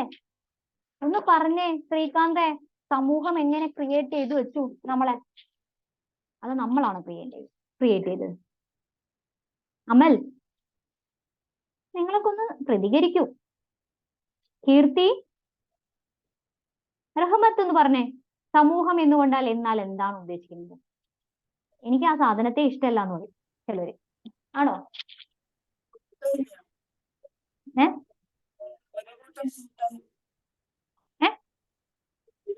മൈക്ക് ഒന്നും ക്ലിയർ ആവണില്ല ടീച്ചർ. എന്റെ നെറ്റിന്റെ പ്രശ്നമാണോ അതോ നിങ്ങളുടെ പ്രശ്നമാണോ? ഫൈസ, അറിയില്ലെന്നാ? ഫൈസ സമൂഹത്തിലല്ലേ ചോദിക്കണേ? ആൾക്കാർക്ക് തന്നെ ഒറ്റപ്പെട്ടിട്ടാ ചോദിക്കണേ. ആണോ ഫൈസ? ആണോ? ഒരു കൂട്ടം ഒരു കൂട്ടം ആൾക്കാർ. എല്ലാവർക്കും ഒരു കൂട്ടം ആൾക്കാരാണ്. ഒന്ന് പറഞ്ഞേക്ക് ഫൈസ, വേഗം പറ. ട്രൈ ചെയ്ത് നോക്ക്. സമൂഹം എന്നുകൊണ്ട് ഉദ്ദേശിക്കുന്നത് എന്തായിരിക്കും?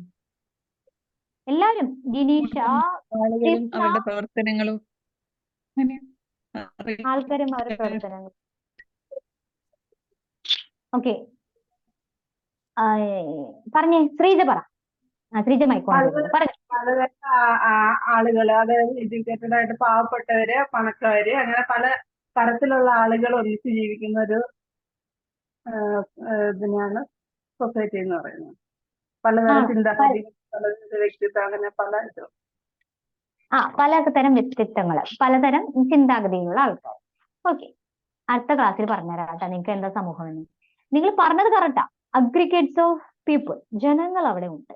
ജനങ്ങൾ എന്ന് പറഞ്ഞാൽ നമ്മളൊന്ന് ആലോചിച്ചേക്ക്, നമ്മുടെ വീട് അല്ലെ, നമ്മുടെ വീട്ടില് മിനിമം ഒരു 5 or 6 ജനങ്ങളുണ്ടാവും അല്ലെ, വ്യക്തികളുണ്ടാവും, ഇൻഡിവിജ്വൽസ് ഉണ്ടാവും.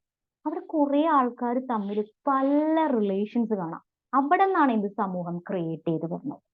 ഒന്ന് നോക്കിയേ, ഒരു വീട്ടിലെടുത്താൽ ആ വീട്ടിൽ എന്തൊക്കെ റിലേഷൻസ് കാണാം? റിലേഷൻസ്, പരസ്പര ബന്ധം, സാമൂഹിക ബന്ധങ്ങളാണ്, ബന്ധമാണ് അവിടെ, റിലേഷൻ ആണ്. ബന്ധം എന്നുള്ളൊരു വേർഡ് അവിടെ നമുക്ക് വേണം. നെറ്റ്വർക്ക് ഓഫ് സോഷ്യൽ റിലേഷൻ എന്നാണ്. നെറ്റ്വർക്ക് ഓഫ് സോഷ്യൽ ബന്ധം. നിങ്ങൾ തന്നെ പറഞ്ഞു, ഒരു വീടെടുത്തേ, ചെറിയാൻ്റെ വീട്ടിലേക്ക് എന്തൊക്കെ ബന്ധങ്ങളുണ്ട്?